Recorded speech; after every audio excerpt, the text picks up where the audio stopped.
On a toujours cru que les pommiers, comme les poiriers, étaient nés en Occident.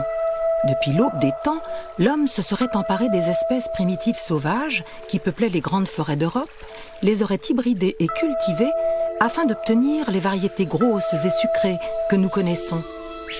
La découverte toute récente de l'origine de la pomme dans les forêts primaires du Tian Shan au Kazakhstan bouleverse ces certitudes et oblige à reconsidérer l'importance des patrimoines génétiques sauvages et cultivés à la base de notre alimentation. Là-bas, à la limite des neiges éternelles, poussent par des températures extrêmes des forêts de pommiers sauvages datant, selon les scientifiques, de plus de 40 millions d'années. Ces arbres, souvent monumentaux, âgés pour certains de plus de 300 ans, sont tous différents les uns des autres. Et leurs pommes offrent une diversité exceptionnelle de couleurs, de tailles, de parfums et de saveurs, aussi bien astringentes qu'acidulées, mais aussi sucrées, comme celle de la rose, de la groseille ou de la banane. Découverte à la fin du XVIIIe siècle, cette espèce a été nommée Malus sieversii et elle est à l'origine de toutes nos pommes cultivées.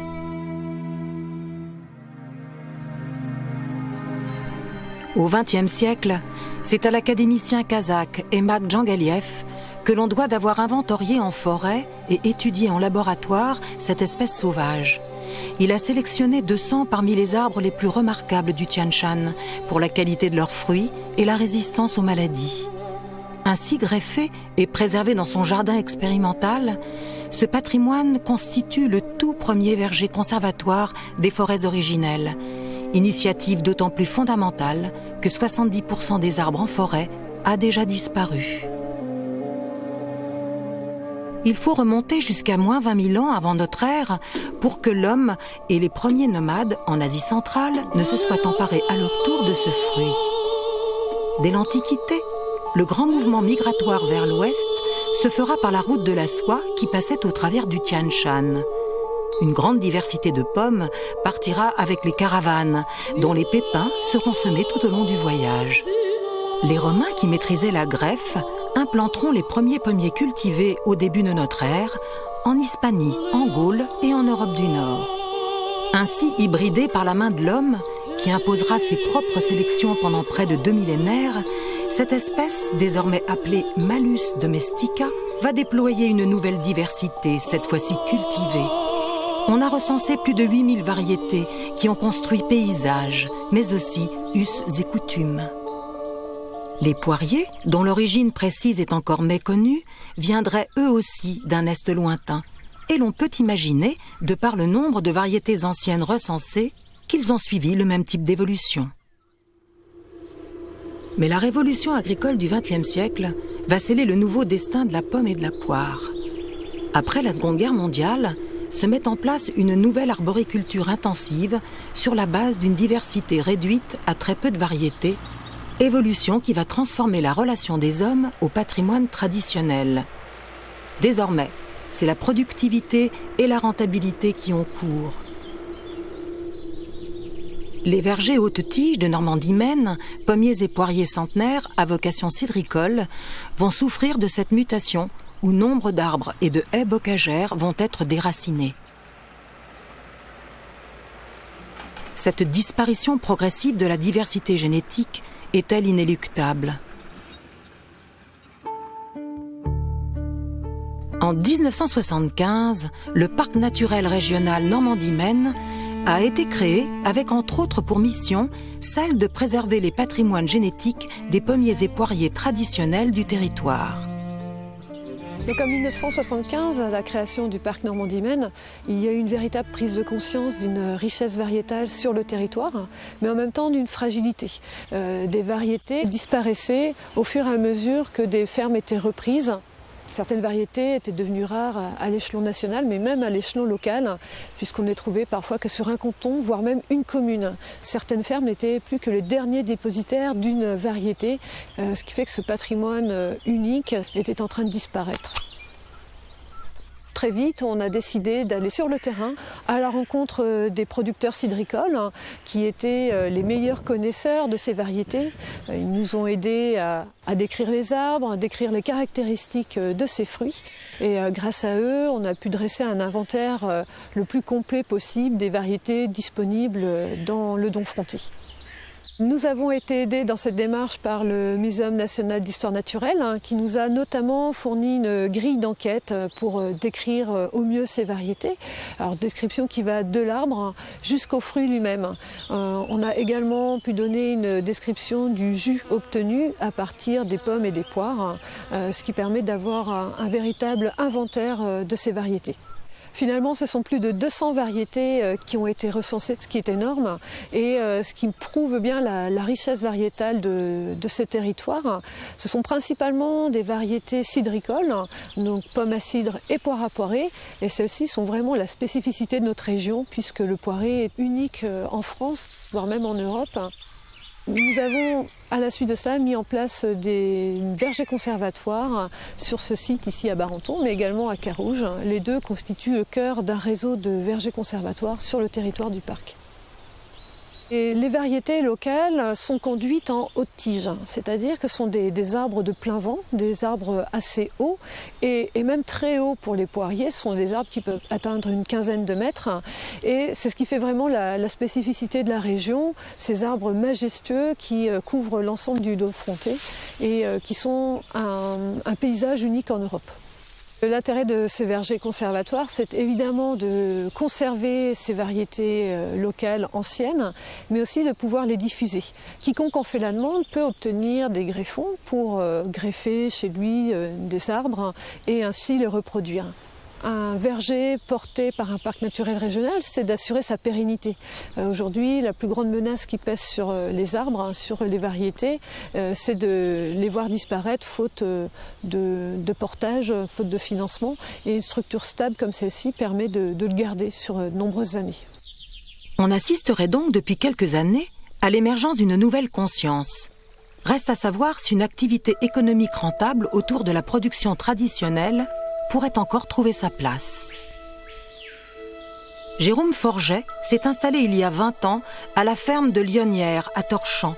Depuis peu, il s'est associé avec Justine afin de développer sa production de poirées Domfront. Moi, je me suis installé en 1995 sur cette exploitation. J'ai hérité de 250 poiriers, de vieux poiriers, centenaires, bicentenaires, tricentenaires, qui m'ont permis de mettre en place ma production de poirées, de jus de poire et de calvados Domfronté.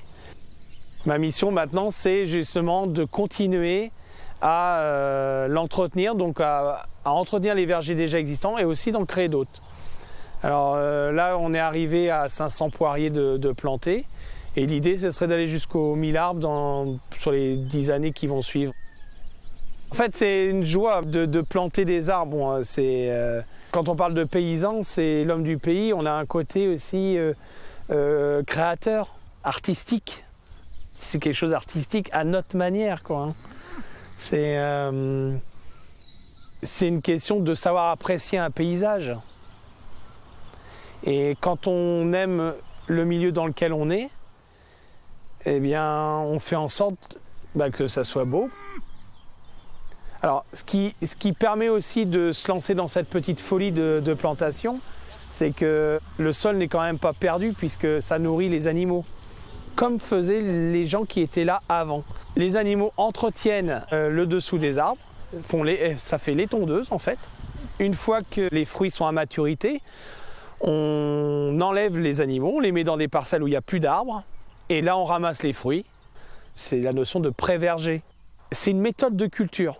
Il y a des grands mots qui sortent quand on parle d'agroforesterie, mais bon, on a l'impression de redécouvrir ça alors que ça existe depuis des centaines d'années, quoi. Là, en fait, tout se fait tranquillement, quoi, comme faisaient les gens qui étaient là avant. Disons que cet arbre-là, le rouge vigné qui est derrière moi, pour arriver ici, il n'a pas eu besoin que ce soit insecticide, fongicide, enfin tout ce que vous voulez, parce que c'est une culture qui est entretenue par les animaux, par les oiseaux, par l'environnement qui est créé dans ce verger, qui est autonome. L'homme a toujours l'impression d'être indispensable justement au développement des choses. À la ferme des Grimaud, Claude, Frédéric, Catherine et leur fils Simon, jeune ingénieur récemment installé, sont agriculteurs depuis 3 générations. L'exploitation fait une centaine d'hectares. Sur les 100 hectares, il y a 25 hectares de plantés, environ 15 hectares de poiriers, ce qui nous permet de fabriquer du poiré d'Onfront et du calvados d'Onfronté. Elles sont vraiment belles celles-là. Elles vont être juste bien au niveau astringent, un peu acidulé. On est à 130 grammes de sucre par litre de jus, donc ça fait à peu près 100 grammes par kilo de poire. Et ça, c'est la variété qui a toujours été utilisée pour faire du poiré dans la région.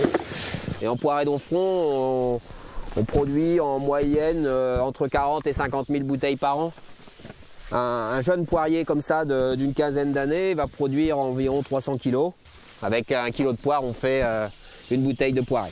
Alors cet arbre-là, c'est le plus vieux de la parcelle. En fait, c'est le père des autres, parce qu'en fait, on a pris les greffes dans celui-ci pour remettre sur les autres. Alors lui, il a sans doute plus de 200 ans, puisque mon papa qui est arrivé là en 1939, il ne l'a jamais vu grossir. Vous imaginez le nombre de personnes qui a pu se mettre à genoux tous les ans pour ramasser les poires, pour faire du poiré sous cet arbre-là. C'est ça qui m'impressionne toujours. Quand je me mets à genoux, je me dis, il y en a d'autres avant moi qui ont fait la même chose depuis 200 ans, peut-être plus même. On cherche à être dans une agriculture sans apport d'engrais ni aucun traitement phytosanitaire, puisque en haute tige, en fait, on a une densité de plantation très faible à l'hectare. On est plutôt à 80 arbres à l'hectare. Et donc les arbres sont très espacés les uns aux autres. On peut le voir déjà dans ce verger-là. Il y a beaucoup moins de risques de contamination par des champignons ou des bactéries. Et en plus, ce sont des variétés très résistantes. Donc sans engrais, sans phytosanitaire. Donc on est vraiment dans la dynamique de l'agriculture qu'on veut développer aujourd'hui par la production de vergers haute tige. On est très marginal dans ce système de production. Aujourd'hui, en France, je ne sais pas combien, il y a peut-être encore 5% d'agriculture qui a ce genre de façon de produire, quoi. En fait, on se la fait à l'ancienne, mais avec des méthodes modernes, parce que c'est peut-être un peu plus intense, il y a peut-être un peu plus d'arbres. On a replanté des jeunes, mais on est les préservateurs de ce qui se faisait anciennement, mais je pense aussi qu'on va être la génération qui va pouvoir retransmettre ces anciennes choses aux générations suivantes dont ils auront besoin. Alors, ce qui est intéressant, c'est qu'on a le bon retour de médaille, c'est-à-dire que nos importateurs étrangers viennent nous voir pour cela. Ils sont émerveillés par le fait qu'on puisse produire avec des arbres sauvages finalement, même si elles ont une greffe d'une poire de qualité, c'est quand même un verger sauvage, c'est une production tellement sauvage qu'elle arrive à s'auto-immuniser toute seule, quoi. La présence de l'arbre paraissait être du retard par rapport à nos voisins qui arrachaient pour faire des productions de maïs, mais aujourd'hui on est en avance parce que le train revient. Sur l'exploitation, on produit environ 25 à 30 000 bouteilles de poirée, suivant les années. Ça représente, pour la production de poires à poirée, une 50aine de tonnes tous les ans. Notre activité principale reste encore l'activité laitière. Mais là, depuis 2 ans, je travaille avec Justine, qui est arrivée sur l'exploitation. Juju, une dégustation aussi, pour me seconder sur toute la partie commerciale. Il y a 200 ans, on pouvait boire exactement le même produit parce que ces arbres que l'on a vus produisent ces poires à poirée de plante blanc. Et aujourd'hui, on boit ce que des gens ont travaillé il y a des centaines d'années. Et nous, notre mission, c'est vraiment de continuer à planter pour que les prochaines générations puissent aussi dire la même chose, quoi. Ce qui sensibilise aussi beaucoup les consommateurs, c'est la manière avec laquelle on a produit ce poiré. Il y a toute cette histoire du verger, toute cette manière de produire sans aucun ajout de produits chimiques. C'est une réelle prise de conscience que quand on boit ce produit, on sait qu'il n'y a que du naturel dans la bouteille, quoi.